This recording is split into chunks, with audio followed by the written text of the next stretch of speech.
Toffee brain is he, but no pedigree. Doesn't know I love him so, but that's okay with me.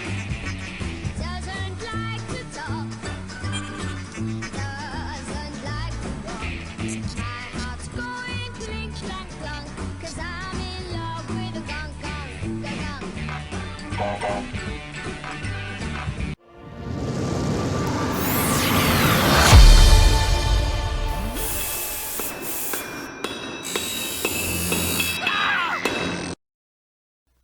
Hey, Mike here with Allied Spacecraft Corp.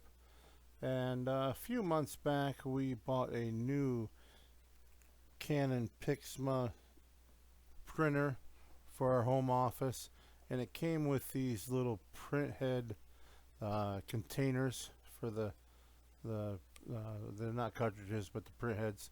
You put them together and they look like a tiny little Gonk Droid, and I thought, hey, I really need to do something with these. I can't throw them away. Of course, you know, just like the rest of us, I got a bin full of tiny, stupid little greeblies that I just couldn't bear to toss in the trash. I thought, hey, I want a Gonk Droid for my desktop, something to sit there, right? But I didn't want just another typical piece of plastic sitting on my desk. I wanted it to do something. I thought, how can I make this Gonk Droid actually play the Gonk sounds? And I thought about those cards. You know, you buy those greeting cards, you open them up and they play a tune, right? So I got on Amazon and I found this, basically the guts for one of these. I think it was like 20 bucks. It's got the speaker, got a battery pack, and a little chipboard with a button, and you can plug it into a micro USB. You can put, I think I got 4 MP3s that I put on it. And recharge it. So yeah, I'll put the link in the description for that. Real simple little thing. And you can see here, you know, I just got a pile full of junk that I've been saving when I thought about doing this Gonk, that I've just been setting aside and waiting to waiting until I sat down and finally put it together. So here you can see the two print heads stacked together. I've got the sound board, speaker inside. I got the legs attached. Really simple process, making everything fit inside. I did, with the soundboard, have to kind of line up and cut a little notch for the micro USB to be able to plug into on the face of the Gonk. You'll see that when we show that side, and there's a little on-off switch. I put a notch here to bring these wires around, and this little button that activates the playback. You'll notice where the two cartridge containers come together, the two bins, I guess, come together. We don't have that traditional ring because they're small. I didn't like the way that looked, so I got some I can't even think now, the thin white plastic board that model makers use. Here you can see I put two rings of that as spacers. Now it's kind of rough looking. I was going to take it down to the sander and even that out, make it look nice. You know what, I'm lazy. I never made that happen, so it's just kind of cut with an X-Acto. And actually when it come down to weathering it and painting it, I like it. It looks, the roughness makes the weathering look better. Here you can see on the face, the actual face of the Gonk is a fuse for automobile. I took the guts out of it, and there's an LED shoved in there that is wired to the soundboard. Also, the kind of ring around that is a plastic wrapping for a little micro SD card. Okay, so various little bits and greeblies that I have a box full of from taking apart a camcorder. Just attached here and there, some pen pieces, you know, just the tiny things that as soon as I knew I was going to make this, I started saving. Of course, we save everything when we know we're going to be kit bashing and things like that. Here's a good shot of the legs. The 3/4 split loom or wire split loom or I'm sorry, 3/8, a little too small to do single. So you can see how I doubled them up. They kind of got a figure 8 shape to them, but it looked more, not as spindly. Some greeblies on top. Just bits and pieces here and there. You can see the slot where the on-off switch is. You got to use a little needle or pen, stick down in there to turn it on. Here's a better shot of the legs. There are what would be like lollipop sticks that run up through there that are hot glued into the feet. The feet were little plastic covers that came on some computer cables. So here you can see how it works. Plays sounds nice. I actually have 4 different sounds that will play on that from different classic robots.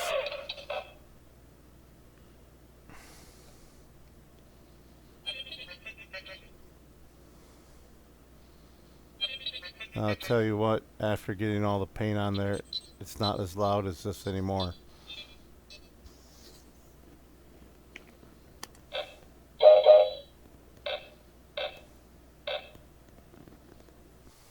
So time to paint. I primed it and then started thinking about what I wanted to paint. Of course, I masked off all the parts I needed masking, and I started looking online at gonks and mini gonks, and I kept coming back to construction yellow.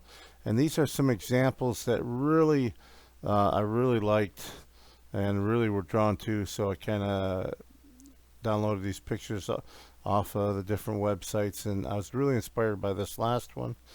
I think the guy's name is Mark that did this. Some kind of cleaner droid. So I start painting, and this is my first attempt with any airbrushing, and coat after coat after coat, and it just seems that I still see the gray primer through.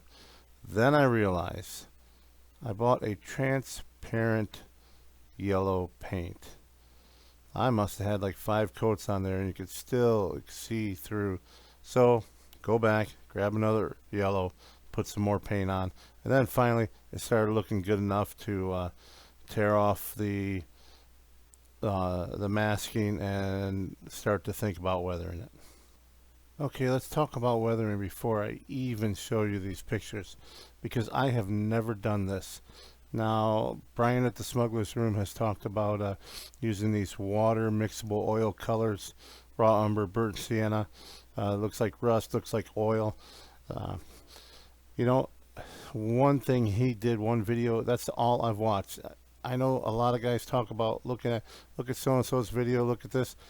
I'm lazy, I haven't done it. I bought those 2 paints at Hobby Lobby, and I bought this here. It's basically makeup for models. I got these 3 colors, rust, gunmetal. I bought these tiny little brushes. They're smaller than Q-tips, like tiny. And a couple of little small brushes. And then I winged it, and I mean literally winged it. I put a model together in 6th grade, glued it together, and the teacher over the weekend painted it for me, and I put the decals on it. Since then, I've not done any real model building. Okay, so a builder by trade. When I paint, it's with big brushes. All right, so here's the first couple pictures of the weathering. I mixed the 2, basically like an inch of this oil in a shot glass with a little bit of water. Mix it up till it's kind of sludge. Put it on, brush it on kind of everywhere. Wipe it off with a little paper towel as I'm brushing it on. Get it in the cracks. Do the other color. Go back and forth, and you start to see the dirt, forming in the cracks. And I mean, this is the first weathering. There's no video of me doing it because I was sitting in front of the TV with my wife while I was doing this, and in 15 minutes I was done, and I was like, wow, this looks awesome. Now you can see some silver on some of the stuff. This is from that makeup and the little brushes. Now if you get the brush wet, you can mix this stuff up and put it on like paint, or you can use the makeup brush that comes with it and you can dust it on like a powder. So depending on what you want to do, you can do some different things. So this is, you may have seen the pictures posted where I said, hey, is there enough? Should I do more? I'll tell you what, do more. If you think you want to do more, because I thought this looked awesome, but when you see what I did a couple days later, it really gives it a whole lot more depth. So here's a couple more shots. You can see, this looks pretty good, right? But it's a whole lot better. And you can see down on the legs, I got the silver brushed across, and it gives it really that kind of worn metal look. I got the oil kind of along, dripping, and along the lip and in the cracks where I didn't really sand it, and it looks like crap, but this makes it look better. All right, let me show you after I got the decals on. So if you haven't heard of Ado over at FabWorks, check him out. He puts together these awesome decals, and I think there's an Etsy store, I think it's Van Oak Props, maybe I'm wrong, that sells them on the Etsy store. But you can download them on the not the Smugglers Room, but the Star Wars Room Builders group, and that's what I did. I downloaded them, shrunk them down to very tiny size, and putting them just on some clear label paper, for mailing out stuff. And you can see I put them on in a couple spots. It really just dressed it up. Then I started to add some more weathering over top, over top of the labels as well. And as it goes around, you'll see a couple of things that I did. I put more layers on of the two different colors, and honestly, these pictures are too well lit. It looks darker and dingier, but I don't know. I had light coming in the window, and even without the flash, it didn't do it right. But this little makeup kit there that Hobby Lobby had is just amazing. I think it really made all the difference. So you'll see the silver along the edges of the center rim and along the top corner and the edges of the metal. Now, I could take those tiny little brushes and get them wet and then turn this into a paint and just rub it along what would be a sharp edge of metal, right? And so all of a sudden the paint is worn off the droid till you see the raw metal. Then I could, or hit it on the corners. Then I could take a brush, the makeup brush that come with it, and use it not wet, use the dust form and kind of buff it out on the rounded corners, like this top corner you see here. And so on some areas, like the sharp edges of the feet, you get that crisp silver look. But then on the areas where the paint is more worn, not scraped away, you get these softer looks. I think that really made all the difference. And I gotta say, I've never done this before. If you look at these guys doing these weathering techniques and you think, I can't do this, you can do this. This is idiot proof. I've never done anything like this before, and I'm just thrilled and amazed at how this turned out.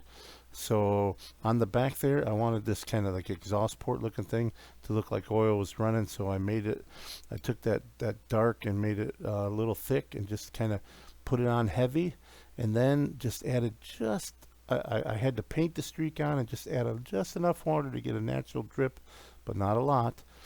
Then I just kind of worked some spots again, especially with that silver.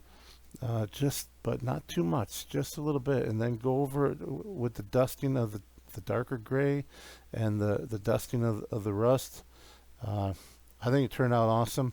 I hope you guys like it. I think I got a couple more pictures I'm going to add in here, but because I did go over it a little bit more after this. So let me take a look. So here are some close-up shots. You will see that I just continue to go over it. I kept thinking it needs a little more, and I did. I went a little more. Get that silver paint wet with those tiny little brushes and hit the edges, or get the the oil-based stuff out and give it a little bit more, especially on this back end here to make it look like a leak. But you can see some of the sharp edges along that center band that I would hit with this stuff here. This stuff is awesome, and they had different colors. I would probably, there you go, you can see it again along that top edge. There again, then I applied it. I got it wet like a paint, again along the crisp edges of these shoes, these feet, uh, and here. And then I would dust over it with the other two colors. Now here I would use it as not wet, and I would use it where it was more of a makeup, and it would go on as a powder or a blush, I guess, if you're thinking like a woman's makeup, and on these edges here, on these corners, and you can tell where it looks more. Now here on the bottom, I wasn't paying enough attention, and you can see where I let the oil leak down. When I flipped it over and saw that, I thought, "Oh my word! I never noticed." But I kind of like it. You know, it looks like it would maybe that would happen naturally. It wouldn't get wiped off or uh, as well. Again, a shot of that back. I just put it on heavy, the oil here, and I had to be careful. I think you can see my fingerprints in there. I had to be careful not to touch it. I kept touching it. Uh, so, like I said, I've never done this before, and I'm really thrilled with how it turned out. Again, a little too much lighting, and it doesn't show how dirty it looks. So if you are thinking about tackling one of these projects and you haven't done any weathering, like I haven't, in our room build, it looks kind of a little too pristine.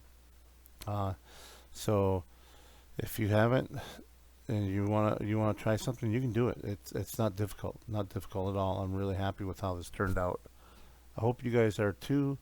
Some of these pictures here do it a little justice. Some I don't like the lighting on them. They don't show how awesome it looks. But I hope you guys like it. I liked it, and I can see why everybody right now is all into these miniatures. I'm going to be doing more. Uh, if you have any comments, yeah, let me know what you think. If this inspires you, I know I was inspired by other people's work. That's awesome. Tackle it. You can do it. Uh, this is Mike with Allied Spacecraft Corp. This is my mini Gonk. I hope you liked it. Keep on making things. Have a good one.